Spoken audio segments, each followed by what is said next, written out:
We are on this side of the door. And on the other side of the door is an infinite vastness.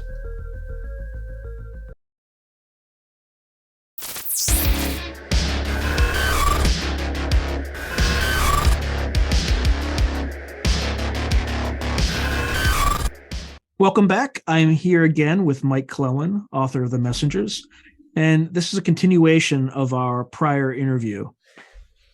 Now, you were checking Google Maps after you saw a structure on a hill in Utah, and when you did, the structure was no longer there.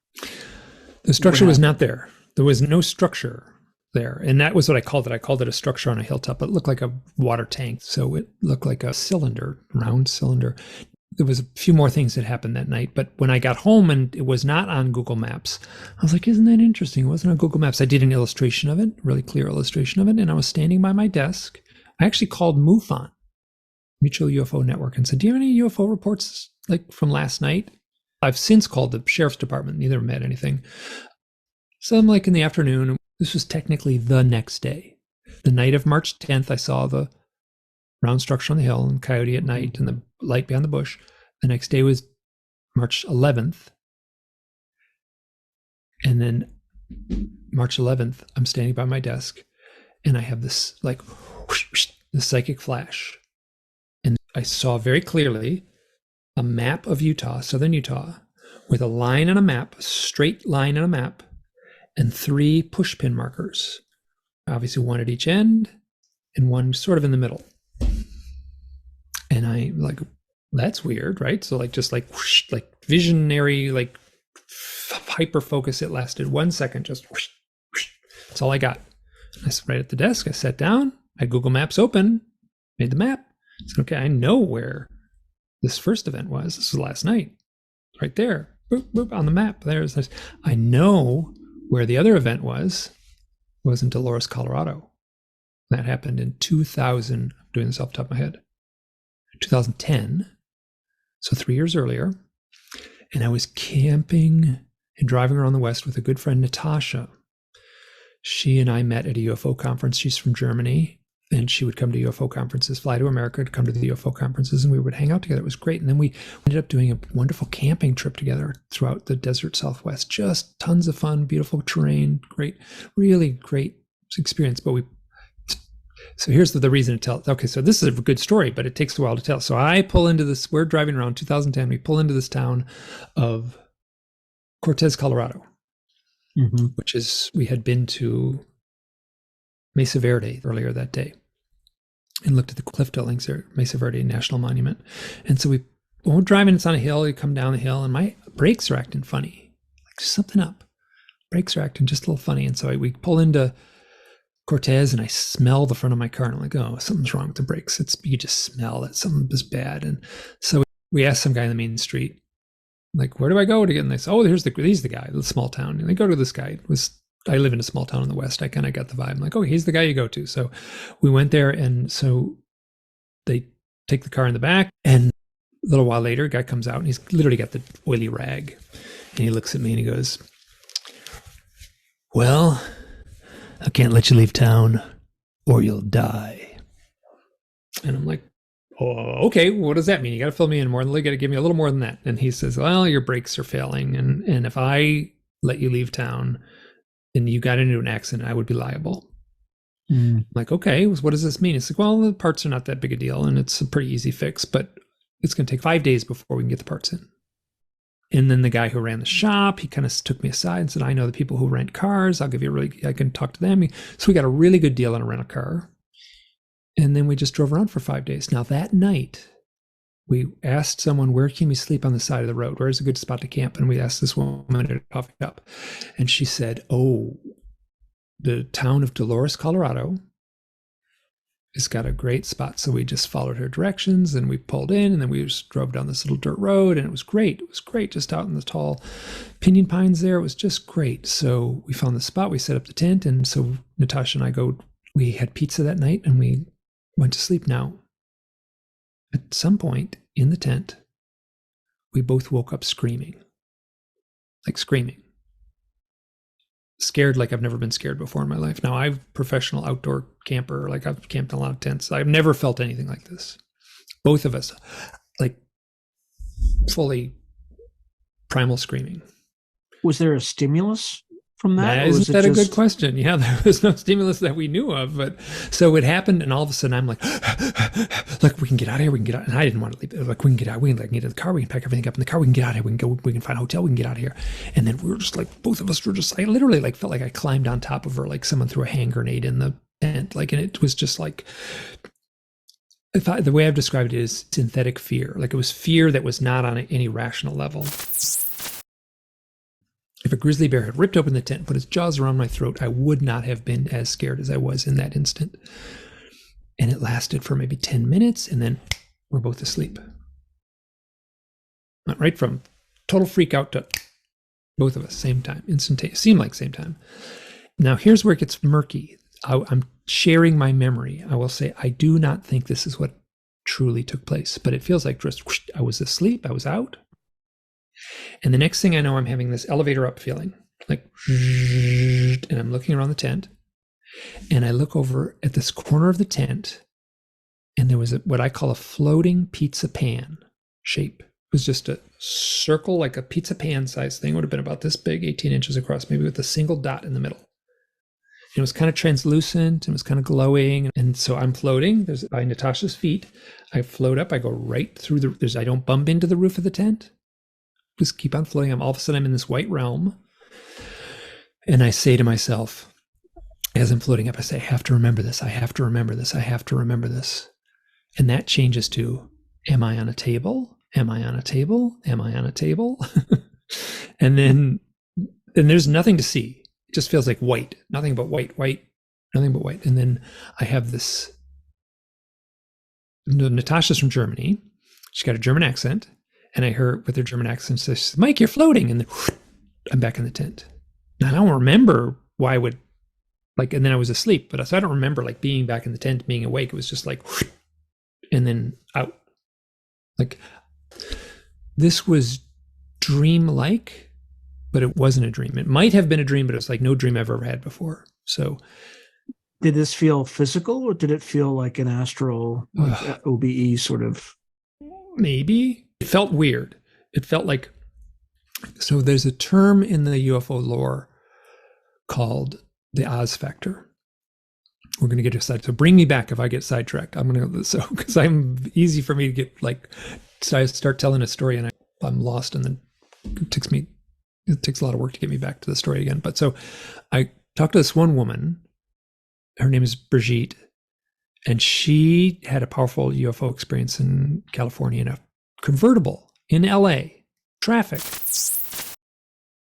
low flying saucer craft right above her car, plane of bright sunshine right above her car. No one else saw it. Right by the Capitol Records building in LA. So she described this, and I've been fighting to describe this feeling. Remember I told the story about the beings out the window at night? Mm-hmm. I had this feeling, the same feeling floating up. I had the same feeling. And it's sometimes called the Oz factor. Researchers call it the Oz factor. And without any prompting from me, this woman, Brigitte, tells me the story. And she said, you know what it was like? You know when you take two magnets and they go click and they click together, and you pull them apart and you turn 190 degrees and you try to push them together and they won't go together. They repel each other. And you try to push them together and they won't go together. They're repelling. And there's nothing to see.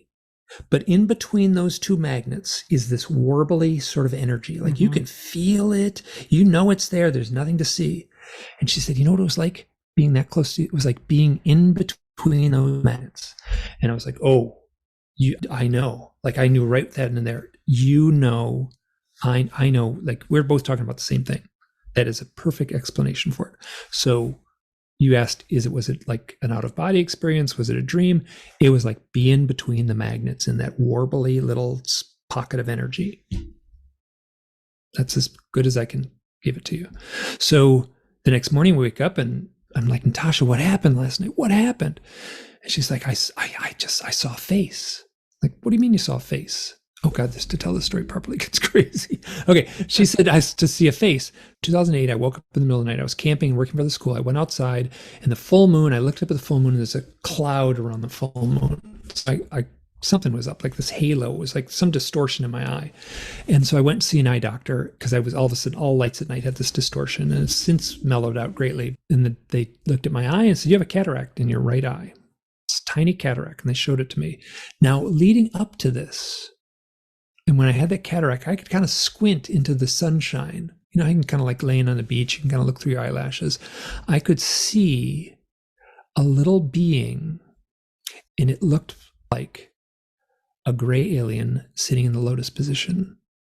That's the image in my eye, right? So when I saw this, I had already started the blog, and I was like, oh God, now I have to draw this thing and put it on my blog, and everyone's going to think I'm crazy. Like, no one can see it but me. So I drew it as best as I could. There's a pencil sketch I did, and then I colorized the pencil sketch. The pencil sketch is more accurate. The colorized thing it's a little bit refracted. It was like trying to draw the refracted sparkles in a bottom of a Coke bottle or something. But it was an image that looked sort of like me. It was bald. It actually had sideburns, this image, and I drew the sideburns, and had these kind of, my eyes can get kind of wide at times, and had this big blank eye expression. It was a very neutral image. But it was essentially a caricature of me that looked like a gray alien that also looked like a death skull a little bit, but it was totally symmetrical and only I could see it. It also had 2 circles. And later on, when I put it on the blog, the image on the blog, someone contacted me who also had UFO contact experiences. And he said, you know what that is? That looks like the Vesca Piscis. Do you know what Vesca Piscis is? Sometimes say more. So, you know, the flower of life image, like the menu at any vegetarian restaurant has got the flower of life image. It's this 2 overlapping circles, and then there are multiple overlapping circles, and they make this very distinct pattern. It's called the flower of life. The first 2 circles that overlap, here, I'll do it right now. I'm an illustrator, I can do this, right?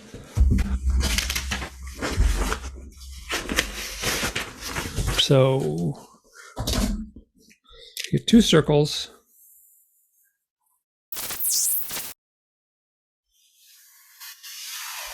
There we go. Can you see that? So they got 2 circles. Yeah. That's a little sloppy. But so what happens is if the center of one circle touches the outer edge of the other circle, so both circles are touching the exact center of the other circle, that almond-shaped image in the middle, it's called a Vesca Piscis. It's considered the centerpiece of sacred geometry. And if you turn it this way, it's the Jesus fish. Yep. The image in my eye had this Vesca Piscis. Now, so let's get back to the pizza pie thing in there. So the pizza pie image in the dream, I call it a dream, in the visionary experience, was a circle with a single dot in it. That's called a monad. That's actually, the astrologers use that as symbolic of the sun. The ancient Pythagoreans used it as what they called the ultimate source, the source of the all. I mean, it's not a stretch to say God, right? The source of the all. So that's a symbol for God.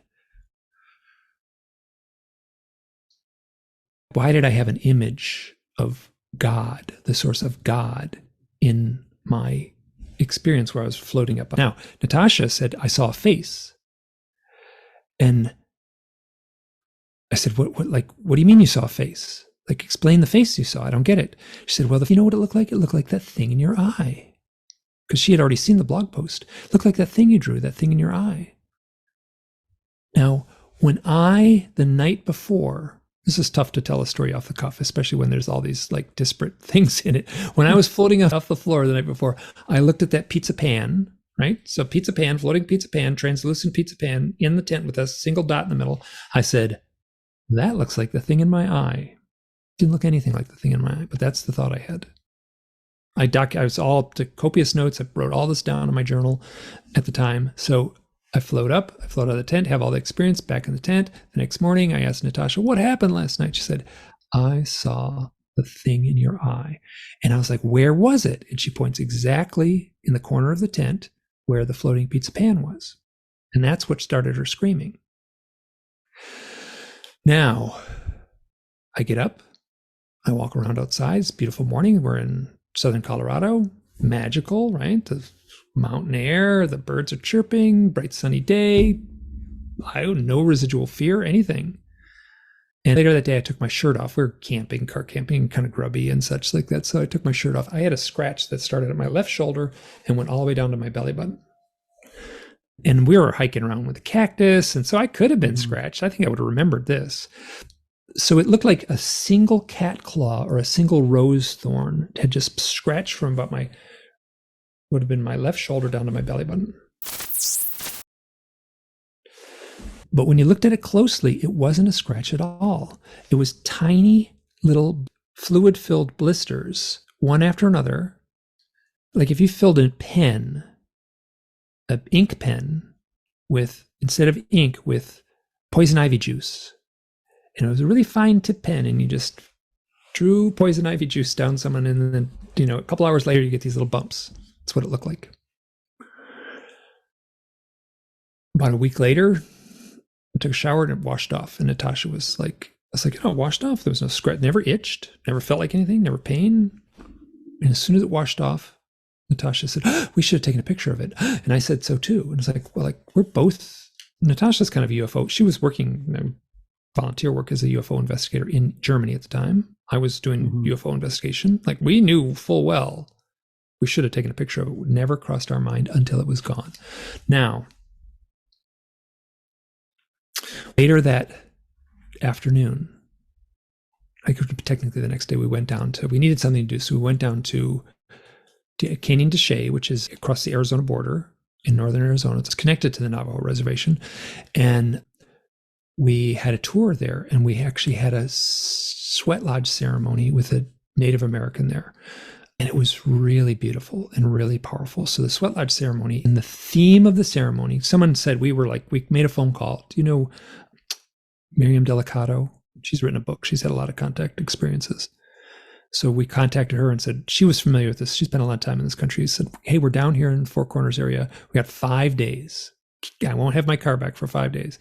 She said, you go to meet my friend Howard at this campground in Canyon de Chelly, and you have a sweat lodge experience with him. So we did. It was so wonderful. It was so, I wish I could say it was transcendent and it blew my mind, but it was just this really wonderful experience. The theme of it was surrender. So you enter the little sweat lodge. It's just a 3 bars with some blankets over the top, hot rocks, and you enter the womb, and then you are reborn and you come out. So I had a death and birth experience, and the theme was surrender. So this whole story starts with a guy saying, you can't leave town or you'll die.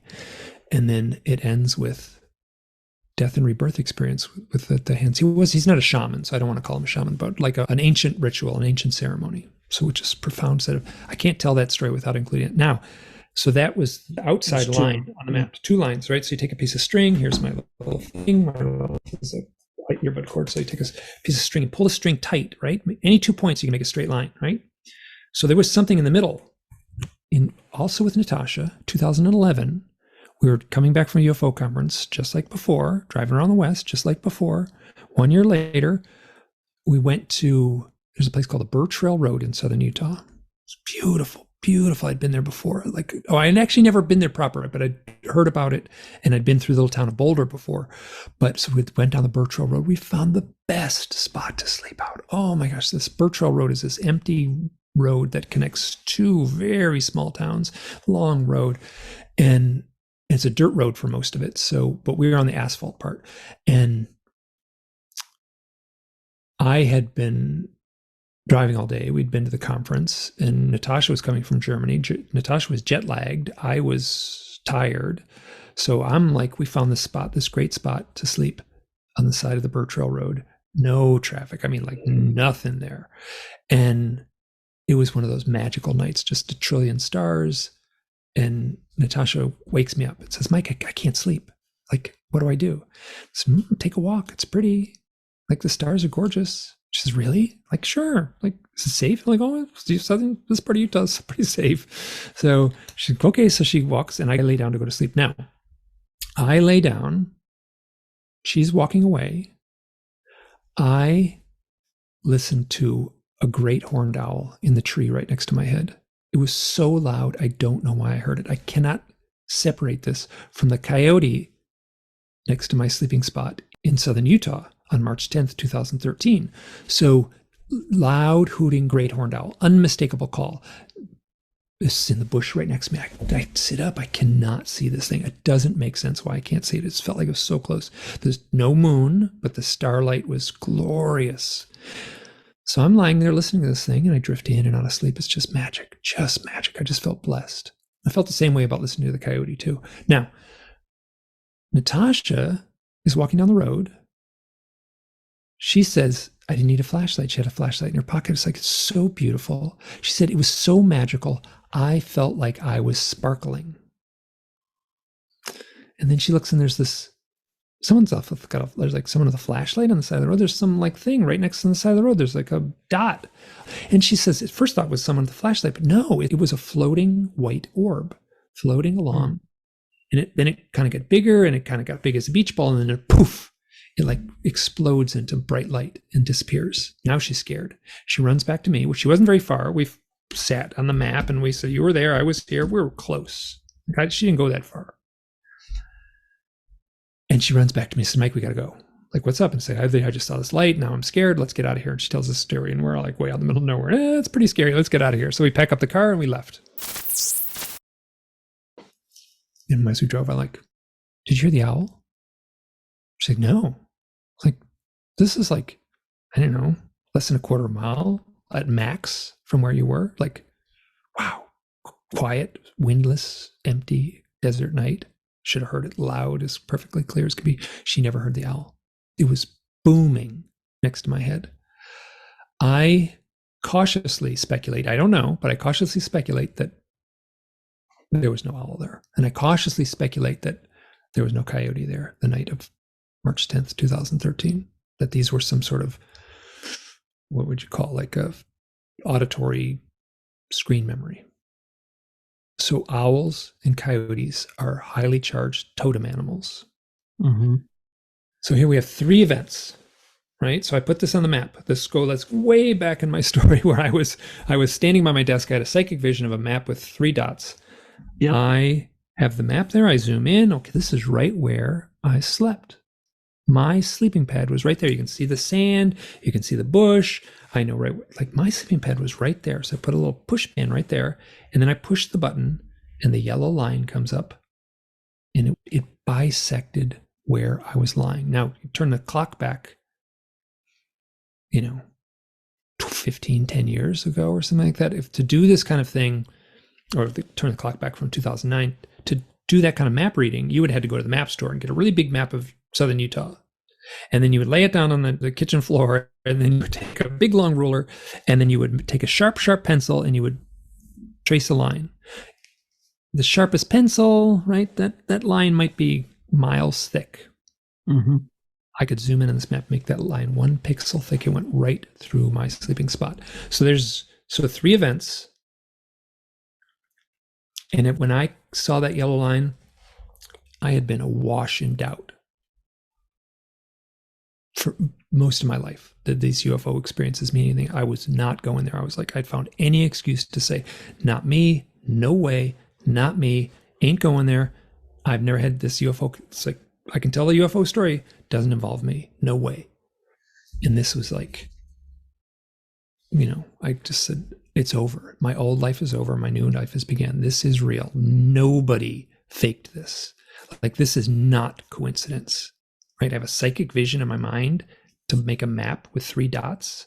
And as soon as I do, I realize that like these 3 events are like connected with a laser clarity so what happened was, it felt like since the night with the owls with Kristen, 2006, jump forward to 2013, so 7 years later, I said 95% of my waking hours were spent wondering if I'd gone insane. That's maybe an exaggeration, but not far off. I had a voice in my head. This tape loop was just stuck. Like, this can't happen. This can't happen to you. This can't happen. This can't happen to you. This is not real. This can't happen. when I saw that line that just disengaged and never turned back on. And though my life isn't perfect, let me tell you, wow, I was able to proceed forward with less anxiety because that tape loop wasn't constantly playing. So I call that my confirmation event. And that happened, it wasn't the round structure on the hill. It was the lining things up on the map. So there's a super long-winded story, and that was a pretty good retelling. Ooh, there's a million coincidences, like to tell this story fully, like it just goes on and on and on and on and on. So just coincidence. Here's one. Natasha, she was with me at the night in Dolores, Colorado, with the floating out of the tent and the face floating in the tent and the pizza pan. She was with me in the middle with the owl hooting and then the floating orb in the desert. But I was all alone on March 10th, 2013. March 10th is Natasha's birthday. How's that? Like everything connected to this feels like has that kind of intensity to it. So, there's an owl, a shamanic experience, and a coyote, like highly charged events. There was an owl at one event. There was a shamanic experience the same day with her, or let's say an ancient ritual the same day, and then the owl, coyote, and ancient ritual. So these stories, just that, and this feels like it was so uniquely tailored to me, I like making maps. I love sleeping out under the stars. I love owls. I love the mythic quality to these kinds of stories. So I'm about to blow your mind right now. Okay. If you take that date, 3/10/2013, you add the digits so that they always revert down to a number less than 10, you get to 1. Okay. So 3 plus 10, or sorry, just add the digits. So 3 plus 1 plus 0, right? That gets you 4. Plus 2, that gets you 6. Plus 0, 6. Plus 1, 7. Plus 3, 10. And then 1 plus 0, 0. Yeah. There's your monad. Yeah. Yeah. That's weird. We were camped in Dolores, Colorado. Natasha studied with Dolores Cannon, which is Dolores CO. That's a small one, but it just goes on and on. These synchronicities are bizarre.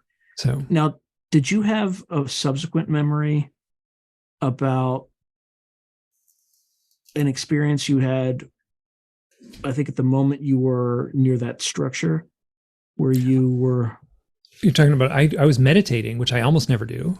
So I was meditating. I was listening to, this is so funny, all these things, like the number of people who contact me that have UFO contact experiences. People tell the stories of like, I'm missing time and UFOs and, taken into ships. These people contact me. And some of the key points, like the key clues that I have in my story, put this on a blog. Obviously, people who've had those experiences might be interested in my blog. So there's like a little bit of filtering that takes place there and self-selection that takes place there. But a guy who had UFO contact experiences sent me tapes, which are from the Monroe Institute. Hemisync synchronization. I can't remember the guy's name. Bob Monroe, Bill Monroe. What's his name? Robert Monroe. So the hemisynchronistic tape. So I'm listening to the hemisync, and Robert Monroe was a audio engineer and a radio announcer, like in the 1930s. So he had like kind of a radio announcer voice and kind of an old time radio announcer voice. So he did this kind of simple meditation, like leading you through the meditation, guided meditation. So he said in his voice, in his beautiful radio voice, he said, now for this, event, take the 2 fingers on your right hand and you will touch these to your forehead. When you touch your forehead, the answer you have been seeking will appear. I'm like totally calm. I'm sitting in my living room. There's no issue at all. This was after all this. And it's now touch your fingertips of your right hand to your forehead. So I touch it and boom, I get this image of me lying down on the side of the road there in the southern Utah. under the hilltop with a big round structure, and there's an image of me, just like click, click, just whoosh, whoosh. I get it for 1 second, and then unmistakable, it's me lying on the side of the road, surrounded by what I think are either 5 or 6 skinny gray aliens. Now, does that make it true? I don't know, but it was a very gentle way to be presented with that because I was in this calm state. So I can't remember the exact quote, but it was essentially, I have it written down on my blog and I've written about it, and I've transcribed that little bit. And there's an audio clip of it on my blog, so you can listen to it. But it's him saying essentially, the answers you seek will be provided to you when you touch your fingers to your forehead. So yeah, so I had that. And then the hypnosis thing that we talked about earlier is all tied into this too. Yeah, I don't think did we get into that yet? No, we haven't gotten into that yet. Yeah, so yeah, let's get into that. This is 2018, right? It's 2018, yeah. So I did it. So here's this where it gets weird. So I did a hypnosis session in 2017. Are you familiar with Mary Rodwell? Yes, I actually interviewed someone that she had put through hypnosis in Australia who's had Elsa Dillon has had, like her whole family has had really exotic contact experiences. Probably the strangest, I mean, I wouldn't say strangest, but the most atypical, like very different than the usual stories about grays and things like that, but the whole family. But yes, sorry, that's a long way of saying yes. I know who Mary Rodwell was. So Mary Rodwell, I was living in upstate New York for a while, and Mary Rodwell was visiting. There was like a gathering of people in New Hampshire and some people that I had worked on. So I had published both books at that point. I had published my first Hidden Experience book and my second book, which was, my first book called The Messengers, my second book called Stories from the Messengers. And some of the people that I wrote about were going to be there. So I was like, I drove there. It was not a bad drive from upstate New York to New Hampshire there. And I was at a person's home, and Mary Rodwell was there. And I called her in advance. I said, hey, if it works out, I would love to have a hypnosis session. She said, well, let's do it early the next morning when you're here, when everyone's still asleep. So we had dinner and we had talk. We all hung out. It was a great evening, and met a lot of folks that I always wanted to meet that had helped me immensely with the book project. So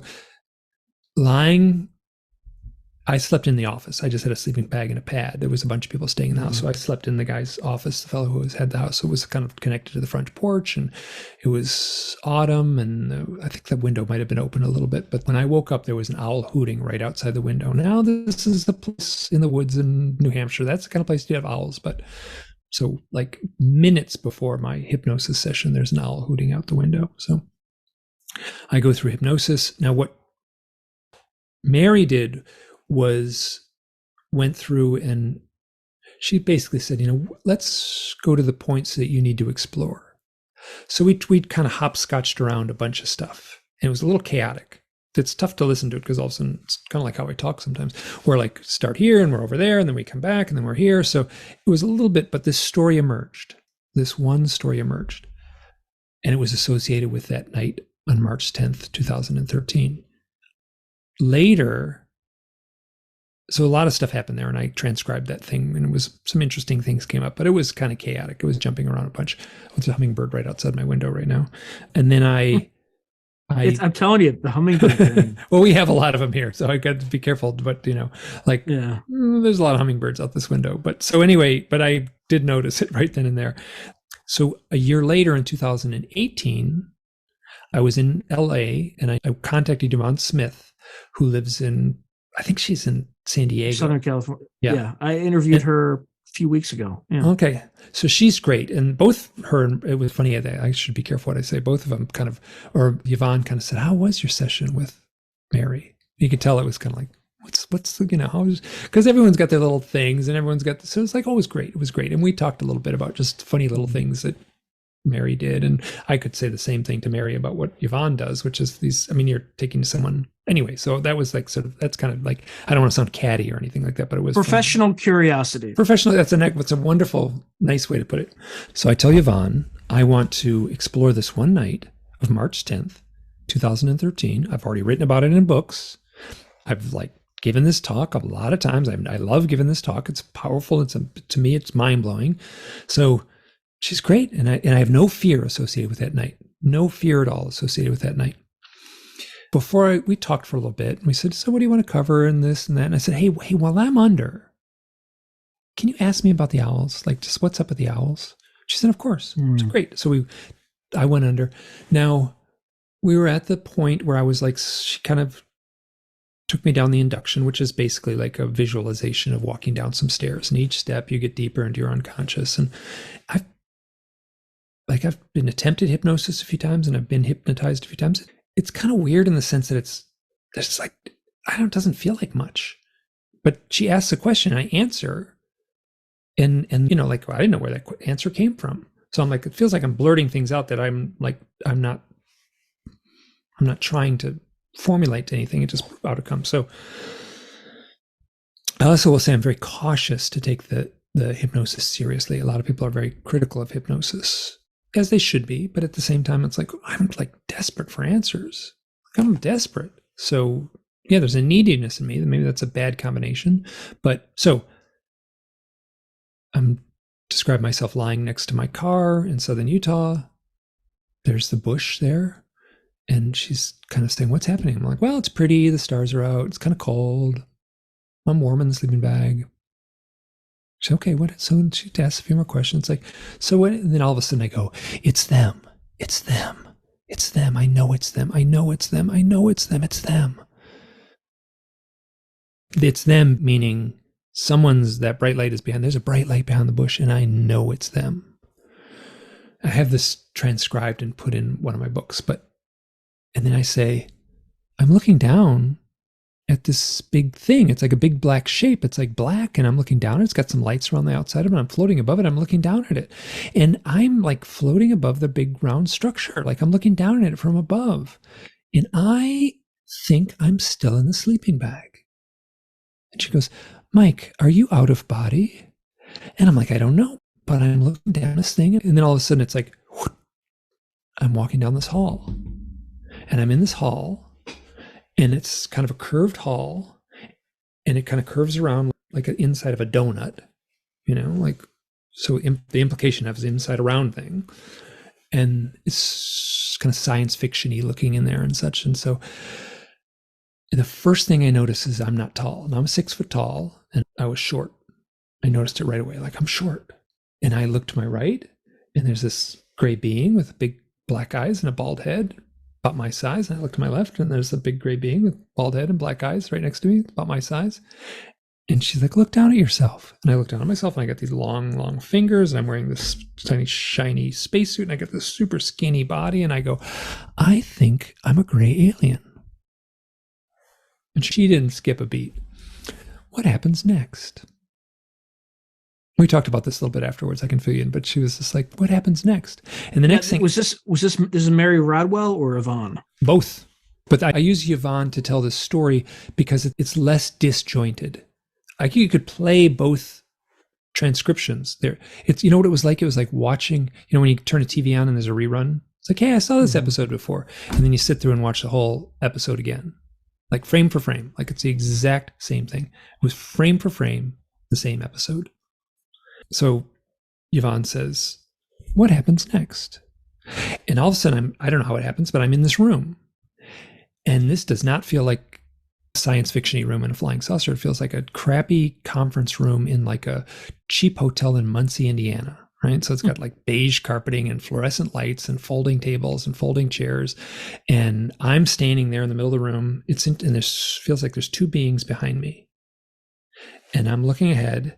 And like guardians? I think it was like the two beings that walked me down the hall. That's what it felt like. I never turned around, so I don't know. I think in various literature, there's always, like, when you're talking about your higher self and your spirit guides and things like that, there's this sort of thing comes up. Near-death experiencers talk about, like, oh, I was in the realm and there was like the beings were behind me, and I kind of like, I don't remember turning around, but they felt like they were right there.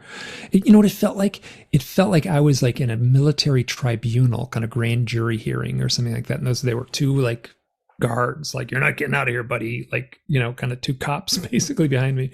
And then at the table, there was about 8, like, it felt like a cheap folding table. And it was about, let's say 8, maybe around that. I never saw them. They were kind of grayed, you know, kind of fuzzed out. I said grayed out, but it felt like they were gray aliens. So I never quite saw them, or I don't have any memory of seeing them in the hypnosis session. And let me tell you what, like, there's no room like this on a flying saucer. You know what it felt like? You know when you watch Saturday Night Live and they have a set? It's like a super cheap set. It's called a 3-wall set. It's got 3 walls and it's open to the audience.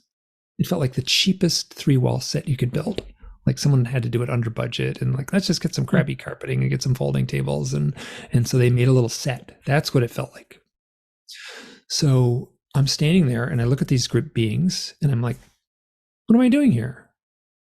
And they say, you volunteered for this. Like, what does that mean? I volunteered for this. What am I doing? I'm here right now. What am I doing here?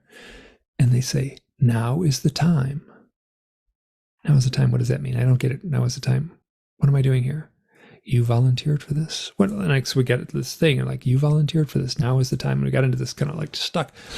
And then all of a sudden, I totally break down. This gets super emotional. Like, and I'm kind of, I don't want to make light of the power of this, but like I completely broke down, started sobbing and swearing and just like, and Yvonne was like, and Mary was the same way. Like, why are you so emotional? What's happening? I'm like, they never told me it would be this hard being here. They never told me about pain. They never told me about loneliness. They never told me about sadness. They didn't tell me it would be this hard being here. And the implication was that I had somehow come from where they are. I incarnated in this physical body I have now. And I was like angry that they had duped me. They had tricked me into coming here because they didn't tell me that there was loneliness and pain and sorrow. And so I am furious, like swearing. And Yvonne's trying to console me and like, just Mike, why are you so emotional? And this goes on. This is gut wrenching to listen to on the recording. And I'm like, they didn't tell me. They didn't. It's like, what do they want? And I'm screaming like, they want me to play some role. I'm like, this is up. They never told me about this. This is like, I am pissed. They're like, never.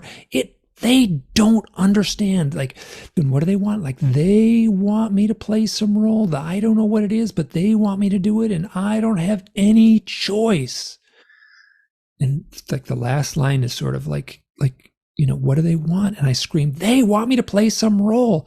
And then at that point, you can hear me.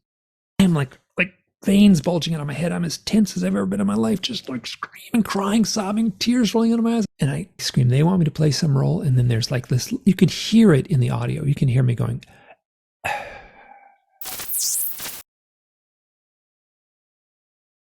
and it felt like if you took those pool toys, like those like floaty mattress pool toy things. Yeah. The one up, so tight. And he popped it in. I think I timed it. I was almost a minute. Total silence. I would argue I felt my breathing just stopped. I felt like, obviously my heart did not stop, but that's what it felt like. All of a sudden I went from, I just like, and I just like, and after about a minute, Yvonne says, and what happened next? And I go, I think I'm back in the sleeping bag. And I'm kind of lucid and open, and we're talking, and she asks some questions, and she's like, what do you think they want you to know? Or what do you think's hidden from you? And I'm like, I don't know. She said, well, you can tell, Mike. You can tell me, Mike, what's hidden. I'm like, I don't know. And I said, this is under hypnosis. I said, you know what it feels like? Like in a spy movie. If you're the spy and you have the envelope with the secrets in it, you're not allowed to open that envelope. Right? Maybe there'd be a day when you can open it, but you can't open it. So that's what it felt like. And then she says, which I asked her earlier, she said, and Mike, I told her, ask me what's up with the owls. So kind of at the end, I'm all of a sudden lucid. I'm talking. I'm no longer emotional. She said, and Mike, what is your connection to owls? And I should be able to do this off the top of my head. Pretty close. I kind of struggle a little bit. I say, well, like, I'm an artist and I know the meaning of a symbol and I know the importance of a symbol. And I kind of struggle and mumble. And then I say it clear as a bell. I go, the owls aren't important. The owl is a symbol on a door. The owl is the correct symbol for the door, but the owls aren't important. The symbol is important. We are on this side of the door. And I pictured in my mind like little hallway, like in a cheap motel, like a narrow little tight hallway. We are on this side of the door. And on the other side of the door is an infinite vastness. And then that was it. I didn't know where that came from. It sounded different. When you listen to hypnosis, people talk very quietly and very slowly under hypnosis. And I was open and clear speaking and recited that like poetry. I don't know where it came from. I asked her afterwards, do you think I could have been channeling? And she said, well, how would I know? Which is a good answer. So yeah. Now I just got to back up and I got to say this. Like, I am cautious to take this literally because I look like my parents, right? I'm me. I'm here.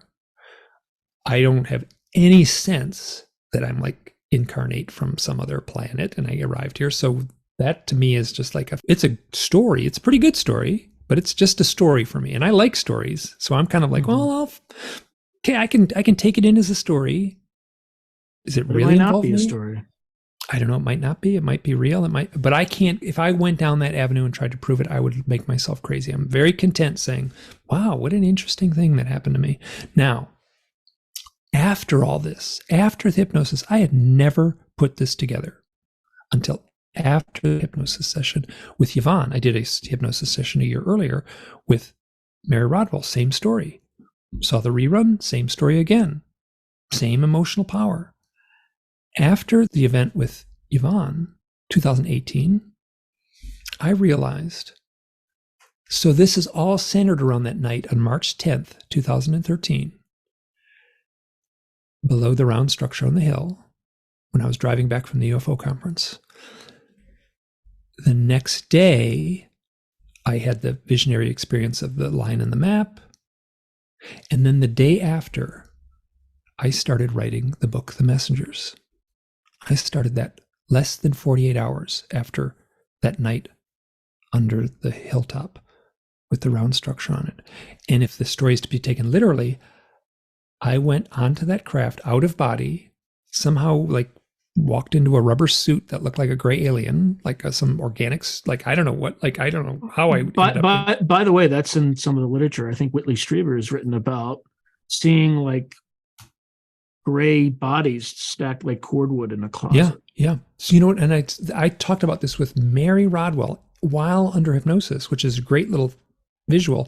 It felt like there was a rubber suit. This is what I said under hypnosis. It felt like there was a rubber suit waiting for me. And I just like whoosh, glided right into the suit and started walking down the hall. That's what it felt like. I don't know if that's true, but that's what I said under hypnosis. So, and then the culmination of all that is me screaming, like freaking pissed off, like mad as I could, mad and emotional and sobbing. I said, they want me to play some role. Less than 48 hours, I started writing the book, The Messengers, which has defined my life for the last 8 years. Now, and I know it's only an interpretation, but who is they? I mean, you kind of alluded that it was whoever these gray beings are. Sure, like are they beings on a metal flying saucer from another planet that come to visit here? I can wrap my mind around that, but it falls apart when you start getting into all the synchronicities. Like, wow, how do they do that? Like, how do they line that stuff up on a map? I mean, somehow that did it. Did I do it through my own? So I am, as far as I am more like it may be entirely beings from another planet on a metal flying saucer. I don't think it is. Partially, it might be. The term I've been using, which I'm more content with, is the Mythmakers. I would argue that the ancient mythology of the owl, is the owl can see into the dark, right? Ancient man would have recognized that is astonishing, that a bird can fly through the forest at night. Now, nighttime doesn't mean much to us now that we have electric light bulbs, right? Nighttime was something else entirely before the advent of the electric light bulb. So imbued in us is this, the night is a time of testing, it's a time of fear. So the owl is at home in that environment. So the owl flies through the night, and that becomes symbolic of flying through the unconscious, flying to the realms of our ancestors, flying to the realms of the gods, to the land of the dead. And the owl then can come back with a message. That's at the core of many of the world's traditions, in some form or another, the mythology of the owl. So, and I feel like there would have been a day, turn the clock back 500 years before Columbus, and if you were living out in the plains of South Dakota and you had a powerful visionary experience with an owl or a hummingbird or a deer or a coyote, you would have had an outlet. You could have talked to the people in your village. You could have gone to the teepee. That's going to be kind of a curious fellow, a man or a woman that like plays the role of the village shaman or the medicine man or the wise man or the crone or whatever term you want to use. And you could talk to this individual and said, I had this mystical experience. Can you help me with it? And then they would, given the folklore of their particular village or their valley or their tribe, they would be nuanced, but they would help you work through this event, right? So we don't have that anymore in Western society. I've become that person for the people who have owl and UFO experiences. I'm not a mystic. I'm not a shaman, but people are coming to me like that. And I, if nothing else, I can say, you're not alone in that experience, because I got hundreds of other reports that are just like yours. And that alone, that very simple fact that I can share that with people, brings a great amount of solace.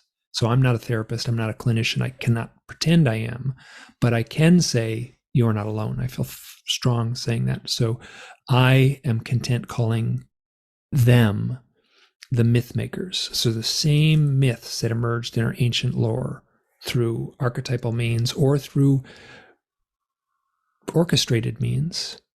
Like, it felt like this was orchestrated. It felt like I was trapped in that little town. I could not leave. My car wouldn't let me leave. I was like alone in a sleeping bag in one spot. And then the exact spot where Natasha and I were lined up in that thing. Like, that felt orchestrated by forces beyond myself. I can't say that it was, but I can certainly say that is how it feels. So, yeah, you asked what the source is. And I would argue that it is an eternal force that has been with us since the dawn of human history. And it's just showing up now in the form of metal flying saucers and skinny little beings with white uniforms on, where, 2,000 years ago, they would have been wearing togas and, olive branches in their hair. So they were showing up as angels and demons and sure, fairies. exactly. And yeah. Have you had any experiences since then? Well, so since when? Since 2013? I feel like I have synchronicities all the time, and I don't try to weight things one more than the other. So, so I'm working on a fiction book now, and this fiction book has been written in a cloud of synchronicities that has boggled my mind and has kept me, like, there's plenty of times I was ready to say this, no. In fact, I did throw in the towel and put the book on the shelf for years and then picked it up again, started working on it again. So I feel like I try not to, a powerful synchronicity has just, I don't want to say like a flying saucer in the sky is more important than a powerful synchronicity. They are both magic. So I don't try to weight one more than the other. So I'm still immersed in this cloud of synchronicities. I see owls all the time. Not all the time, but more. I mean, I live in a place with a lot of owls, so it should be. So I'm in a place where it'd be easy to see them, but I see a lot of owls still. And when you see them, is there anything you're thinking at that particular moment? That's the question I ask other people too. So if it's not highly charged, I don't worry about it too much. But this is going back a few months ago. There's a park right across the street from me. It's really pretty, and I do a little walk there. It's I can just, at the end of the day, I can walk around at sunset and be home, and great. It's beautiful. So I remember I was walking one day, and I try not to do this, but I was like, it had this magic to the night, and sun was setting, and it was going to be, and I was like, wow, this would be a really good night to see an owl.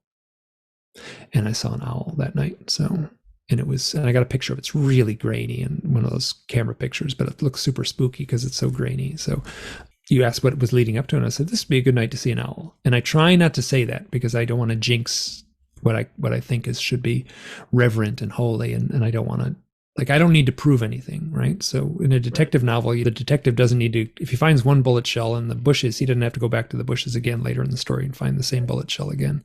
It's like, he got his clue. So now, if someone has an owl experience that is strange in some way, what do you recommend them to do? How should they reach out to you? And by the way, your information will be in the well, one way to do it is Google UFOs and owls, and my site will come right up. And then on my site, my main site now is called MikeClelland.com, all one word. And right there at the top says, here's how to contact me, and I want to hear your owl stories. So there's a little form there you can fill out. And then I try to get back to everyone. Oh my gosh, I'm failing lately. I'm in the throes right now of finishing up this book, and it's taken over my life. So I have not gotten back to a bunch of folks, and it breaks my heart. So I apologize to those. If anyone's listening and I haven't gotten back to you, just try again. You're allowed to pester me if I don't get back to you. Before we end, can you say a little bit more about your book, so that, and when people should look for it, and when do you anticipate it'll be? What's the date? It's May 1st. I want to get it. So 2 weeks from today. Good God. So 2 weeks from today, I want to try to put it out on May 15th. An astrologer friend of mine kind of said, that would be a good day to put out the book. I'm like, great. Well, that's my target day. I'm going to try to stick to that. It's tough to say, right? How many stories I've heard, how many stories I have in a file, how many stories are just kind of like floating around on the ether of my brain, how many stories I've read. So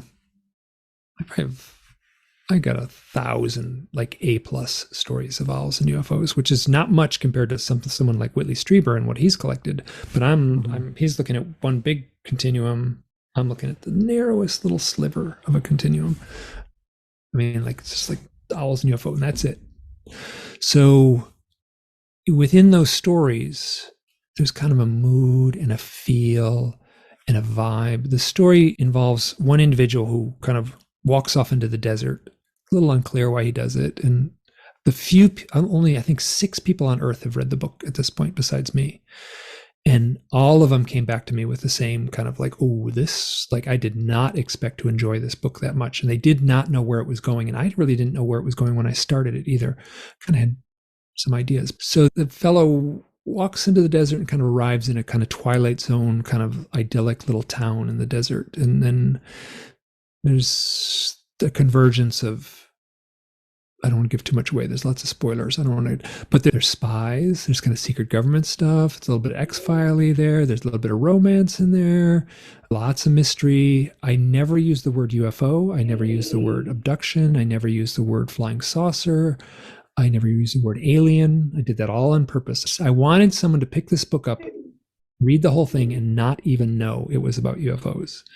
So in the very first page, I write, the story is fiction, the emotions are real. So it is very much a story about the emotions of the people trying to make sense of this mystery. Fascinating. Well, I can't wait to read it, and hopefully it'll be out by May 15th and folks can check it out. So Great. Thank you very much, Mike. Thanks for letting me the coffee, the combination of coffee, like, worked great. Like, I felt like I was on a roll here. Thank you so much for letting me just like purge this story that like has been so vital to like the person I've become in the last decade or so. Well, thank you for sharing it. I really appreciate it. Yeah, thank you. If you enjoyed this video, please click on like, subscribe, and the notification button so that you're alerted anytime I post something new.